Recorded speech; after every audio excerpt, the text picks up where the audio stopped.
3:00 ng madaling araw, naglalakad ang pagod na nurse sa mahabang pasilyo ng lumang ospital. Sa bawat kislap ng ilaw, tila may aninong gumagalaw sa gilid ng mata niya na para bang may mga matang sumusubaybay sa kanya. Pagdating sa elevator, sumalubong ang malamig na hangin at ang pulang emergency light na nagbabadya ng kakaibang kaba sa paligid. Pumasok siya, kasama ang isang tahimik na ina at ang batang yakap-yakap nito. Pati na rin ang isa pang nurse na tila walang nararamdaman, parang nakahiwalay sa realidad.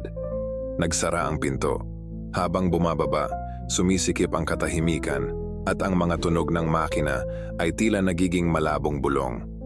Napansin ng nurse ang mga pulseras sa kanilang mga kamay. Parehong petsa, parehong ward na para bang may nakatakdang kapalaran. Lumingon ang bata, malamlam ang mga mata, sabay bulong. Dito rin po ba kayo uuwi? Biglang nag-flicker ang ilaw at sa sandaling iyon, nagpalit ng anyo ang ina at anak.